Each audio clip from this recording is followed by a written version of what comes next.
Dick Robertson is a big man on VCU's campus. He's a member of the university's Board of Visitors and a huge supporter of his alma mater. He's also a legend in the TV business, launching some of the most successful programs in television history and serving at the helm of Warner Brothers Distribution for 17 years. VCUtvhd's Lisa Figueroa sat down with Dick Robertson at the Richard T. Robertson Alumni House on VCU's Monroe Park campus. So Dick, give us some background. Where were you born? Well, I was born in Tacoma Park, Maryland. My father was the White House announcer for the Mutual Broadcasting System. And he was the man who used to say before President Roosevelt would go on the radio with his famous fireside chats, my dad would say, "And now, ladies and gentlemen, the President of the United States." So he was a broadcaster, and I was born 10 days after we dropped the bomb on Japan.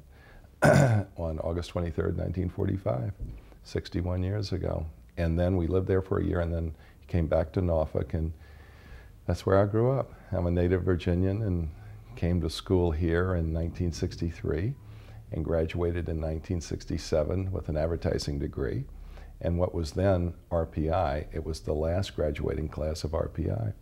In 1968, the state legislature put RPI and the old Medical College of Virginia together, and VCU was born. 1968 was our first year. So I have a degree that says RPI, and then Dr. Trani got me another degree that says Virginia Commonwealth University. But yeah, it's pretty amazing. This May will be 40 years since I graduated in 1967. Isn't that amazing? It's like I said, where did the time go? It's unbelievable. So what was your first job like? We all start somewhere. Where did you start? I came to school here and I started working while I went to school here, and I wound up working for this TV station. And I was putting up these displays in a supermarket, and I wanted to be in sales. I saw that at the station the people that were making the most money were the salesmen.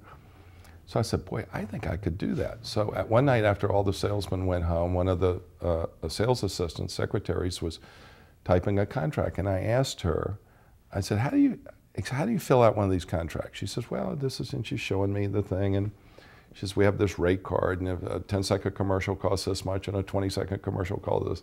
I go, oh, okay. And then I said, well, what about like somebody wanted to advertise in a golf tournament? Well, at the time they were an ABC affiliate, now they're NBC. She said, well, we have these 4 golf tournaments here this summer, and here's how much it costs if you wanted to buy a commercial in them. And then she looks over on the traffic sheet, yes, they have commercials available. I said, really? She said, yeah. So I tell you, I had this old beat up 54 Plymouth. And so I'm riding down Midlothian Turnpike, and there was this big billboard that said Polka Shot Creek Golf Course. And so I put on my suit. I didn't say a suit, I said my suit. I owned one. I bought from Barry Burke. I'll never forget, 70 bucks. I couldn't believe I spent so much money on a suit in those days. So I put my suit on, and I go down there, and there's bulldozers are knocking trees down. They're building this golf course.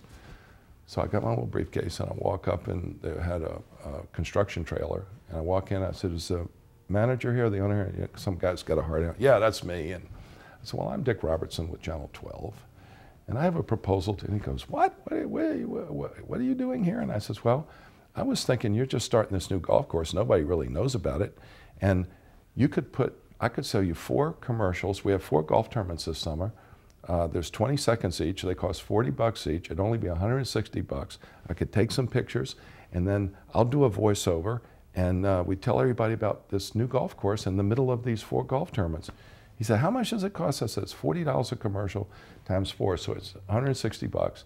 He says, "Okay, I'll do it." I said, "Great." And I pull I'd already filled this contract out because she showed me how to do it, and I get my pen, and he signs the contract. Well, man, I could have floated out of that place. I go back, get my car, drive back to the station. I walk in the sales manager's office. I said, "Mr. Christian, can I have a meeting?" He said, "Yeah, Dick, come on in." And I sat down, and he said, "You look awfully nice today," because usually I didn't dress in a suit and tie. I said, "Well, thank you." He said, "What's up?" I said, "Well, I've decided I want to be a salesman here at the station. And I don't want to put up these displays anymore. I want to be a salesman." He says, "Well," he says, "look," he says, you keep working hard, everybody here likes you, are you doing a good job putting up these displays, make good grades at school, and when you graduate, maybe we can talk about a sales training position or something like that. And I said, no, Mr. Christian, I said, I want to be a salesman now. He said, well, what makes you think you can be a salesman now? And I said, I was waiting for you to ask that question. And I pulled my contract out and I put it on his desk. I said, look. He goes, what's this? I said, Mr. Christian, I just sold these commercials to the Pocoshaw Creek Golf Course. Do you know how many businesses there are in this city who are not advertising on TV? I bet I could go get them to be on Channel 12 just like I did this golf course. So he got up, he took me into his boss, the general sales manager. He tells them the story, and they hire me on the spot. You ready for this? $1.25 an hour, and I got a 5% commission based on the collections of all the business I could bring. And with that money, that's what I helped put myself through my remaining 3 years of RPI. And that's how I became a salesman. That's how I got in the TV business. When I graduated, I got a job up at NBC in Washington, and the rest is, you know. What do you credit your success to? Could you even imagine it was going to be this big when you were a student at VCU? Nobody's going to give you success. You have to decide that you deserve it. It's available. I think one of the great cliches in the world is sort of a mantra that I've lived by, and that is there are no failures, just those who quit too soon. People give up too soon because they feel bad about the no. They take it, they interpret it as a lack of self-worth or I'm not good enough, or people don't want to, you know, I could never get somebody to do that, or why would anybody do that for me, or all those self-defeating concepts and thoughts, you know? And somehow I never saw it that way. I guess I did for a while, but I kind of got over it when I got this job at Channel 12, because I knew that if I didn't keep trying, I was going to fail, and I didn't want to fail. And I started seeing a little bit of success come my way, and that kind of inspired me to hang in there and not give up. And that's what and it was a great lesson that I've used the rest of my 40 years of being in business. And, you know, I wound up with a group of guys starting a company that became the biggest television company in Hollywood. And Warner Brothers definitely found out how special you were. Well, we did great work together, and I sold my company to them with my partners. And then there's a thing called an earn-out. After 5 years, we made all of the estimates of what we said our company was worth, and we got paid the rest of our money.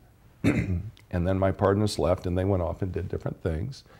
And I was in my early mid-40s, and I didn't want to go play golf every day. And I thought, my goodness, I never dreamed I'd ever be in a situation like this, you know. But I loved so much what I did, I just kept doing it for the next 15 years. And I stayed and ran the television distribution division at Warner Brothers for 17 years. And then just recently, I have now gone back to being a independent producer, and I'm going back to my entrepreneurial roots, and I'm doing all kinds of stuff and producing miniseries. I'm trying to buy a TV station, producing a cartoon. I've got doing a couple of real estate deals, one in New York, one in LA. So I'm back kind of being the old Dick that, you know, was an entrepreneur and stuff like that. So you've been involved with a lot of hit television shows. What makes a television show a hit? It's impossible to know what's going to be a hit. If I knew that, you know, I'd be like the most famous person in the world. But what experience tells us is that, you know, in the entertainment business, there's like this little magic dust that goes on a project. I mean, you can have the best director, the best script, the best actors, and make something that is like unwatchable. How does that happen? Nobody knows.